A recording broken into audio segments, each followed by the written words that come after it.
Chapter 9. Learning a trade, again too. How did you do it? Celia asked, still recovering from the surprise. Magic. I am blessed by the light. Didn't you hear the news? Celia started rummaging her brain, until the answer made sense. Oh, I get it now. You are the magic kid that's on everybody's mouth in Lucia. That explains a lot, including your shitty attitude. Excuse me? You found a scrawny kid on your door, asking for help. And what you did was send him away with a rip-off deal, even laughing at his efforts, and I am the one with a shitty attitude?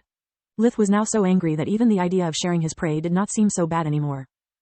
Celia laughed out loud. Kid, you really are funny in the head. First, when you come at the door of a stranger asking for help, the best you can hope for is to be sent away with a polite kick in the butt.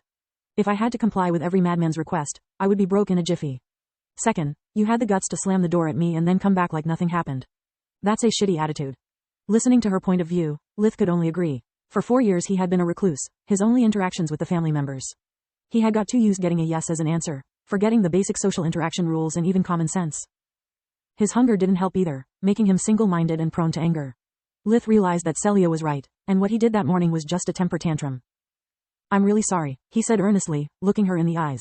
I have no excuses for my behavior. I would understand if you wanted to call off our deal. Celia started laughing even harder. Hold your horses, kid. I said that you were crazy and rude, and I like that. As you so kindly pointed out, I'm a bit of jerk myself. And dog does not eat dog, our deal is still valid. She handed him a small knife with a wooden handle. Rule number 1, bleed out the game as soon as possible.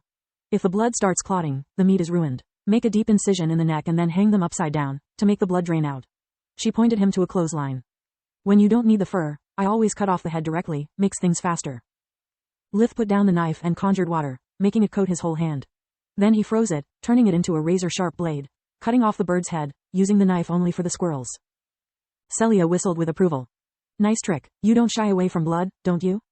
As I have told you before, I am hungry. Too hungry to care about big round eyes or a warm fur, I only see them as food. Celia gave him thumbs up. That's the right attitude for a hunter. Then she took the animals and hanged them, thinking the clothesline was too high for Lith to reach. Lith did not feel the need to correct her. Since we are building a master-apprentice relationship and all that CR*P, mind you telling why come to me instead of your father or mother. I don't know your family, but this is something that any farmer knows how to do.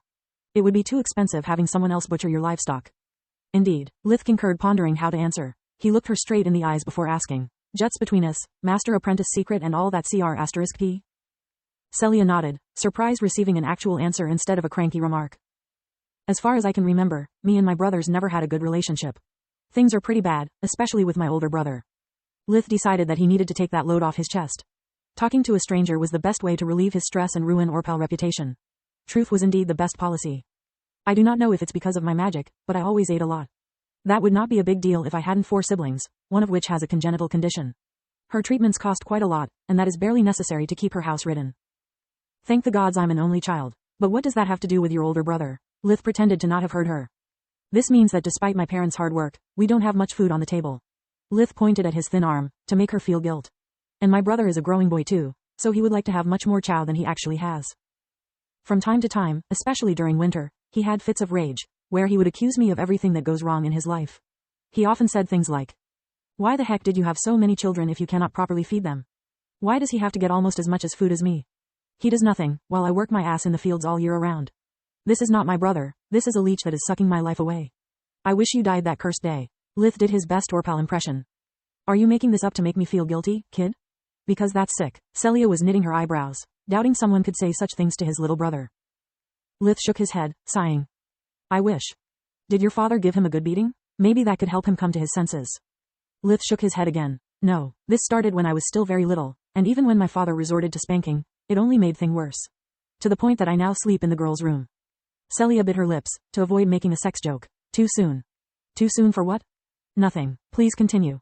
That was until a year ago. Then I started practicing magic, and soon I was skilled enough to do almost all house chores by myself. Sometimes I help with the livestock too. I even managed to keep my sister's condition under control. Lith took a deep breath before finding the strength to add, most of the times. Then everything should be good now, right?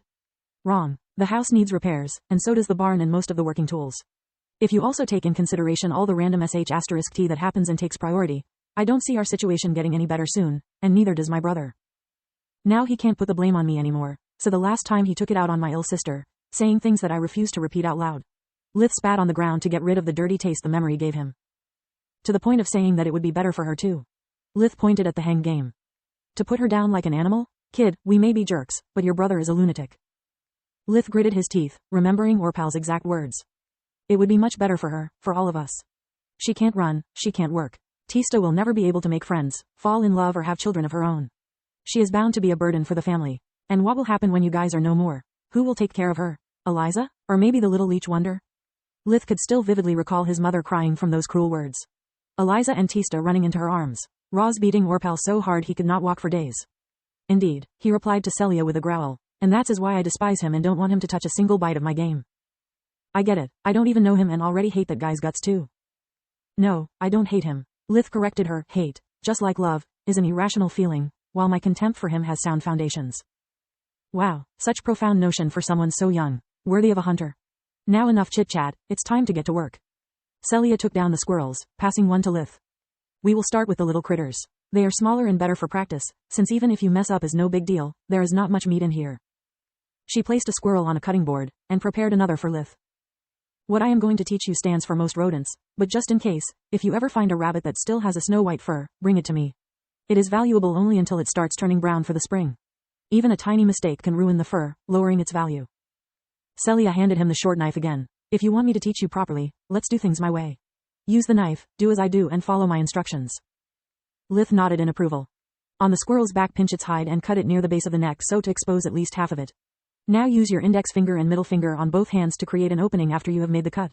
Use your fingers to hook up under the skin and pull one hand towards the rear and the other hand towards its head. During the process, Lith noticed that beside being disgusting, skinning the squirrel was like taking off a sticky wet glove.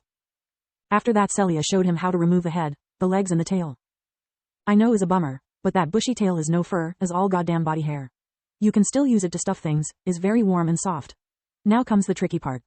When we proceed to gut anything, be careful while making incisions. If you cut open the bladder or the intestines, the meat is ruined by bile or feces. There is no saving it. This stands for all the animals, so pay attention, kid. Gutting the squirrel was bloody and gruesome, but Lith could already smell the meat at the end of the tunnel, so he barely felt any discomfort. When they finished, Celia put both squirrels on a skewer, to roast them in her fireplace. While we wait for our morning snack, I'll show you how to scald a bird for the plucking. As the name implies, water must not be too hot or cold, just enough for you to immerse a finger without getting a burn, but unable to hold the finger in for more than a second without burning yourself. That's proper scalding temperature. Celia took a big cauldron, positioning it over a campfire she had always ready on the back of her house. It can be a messy job, so it's better to do it outside whenever is possible. The smell of the meat cooking inside was making Lith's mouth watery. He could not afford the risk of them burning. Joran, at his command, the cauldron became immediately filled with water. Lith then stuck his hand in the water casting, infiro, making it emit steam. Celia whistled again with approval. Fast and efficient. I'm starting to regret this master-apprentice stuff less and less. I now understand why that old hag of Maria called dibs on you. We should be ready to go, but first. Celia went inside briefly, returning with 2 little plates of roasted squirrel. Before she could even pass him his plate, Lith had already snatched the food, wolfing it down like there was no tomorrow. He sucked and gnawed until only bones were left. After licking every single of his fingers, he returned to his previous calm and composed demeanor. Good gods, such a gentleman. Celia's voice was oozing sarcasm. Would you like another serving? Because that seriously creeped me out and I know a thing or two about. Her mockery fell on deaf ears. Lith's eyes could only see the second squirrel closing in. As soon as Celia pretended to offer him her share, his hands were already moving. After devouring the last squirrel, Lith noticed that Celia was frozen in place. Her mouth was open but no words were coming out of it, the plate still near his face. He gently put the bones back into the plate. There was no need to hold the plate for me, but thanks. That was very kind of you.